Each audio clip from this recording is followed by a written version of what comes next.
शेतकरी बांधवांनो, पुढच्या वर्षी हळद लागवड करायची आहे ना, मग ही चूक अजिबात करू नका. कारण आपला सगळ्यात जास्त खर्च जो आहे तो खतांवर होतो आणि तुम्ही जर चुकीचे खतं निवडले तर मग आपल्या उत्पादनामध्ये घट निश्चित येते. खूप शेतकरी काय करत आहेत, हे कामच करत नाहीत.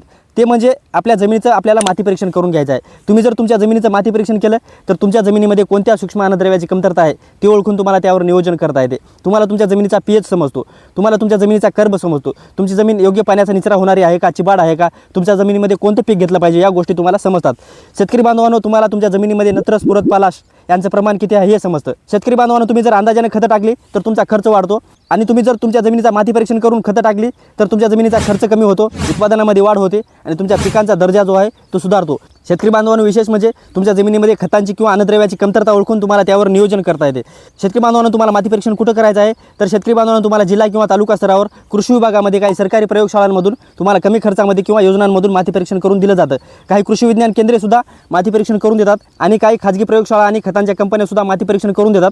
त्यांचा शुल्क थोडा जास्त असतो, पण रिपोर्ट जो आहे तो त्यांनी वेळेवर देतात. आणि शेतकरी बांधवांनो, काही शेतकरी उत्पादक कंपन्या आणि कृषी केंद्र सुद्धा तुमच्या मातीचा नमुना घेऊन प्रयोगशाळेकडे पाठवत असतात. शेतकरी बांधवांनो, तुम्हाला माती परीक्षणासाठी मातीचा नमुना कसा घ्यायचा आहे तर तुम्हाला तुमच्या जमिनीमध्ये 5 ते 6 ठिकाणी वरच्या 1-2 इंचातील मातीचा थर बाजूला करायचा आहे आणि 6 ते 8 इंच खोलीची माती तुम्हाला घ्यायची आहे आणि ही सगळी माती एकत्र करून तुम्हाला माती परीक्षणासाठी पाठवायची आहे. शेतकरी बांधवांनो, माती परीक्षण करा आणि तुमचा अनावश्यक खर्च जो आहे तो वाचवा आणि उत्पादनामध्ये वाढ करून घ्या. धन्यवाद.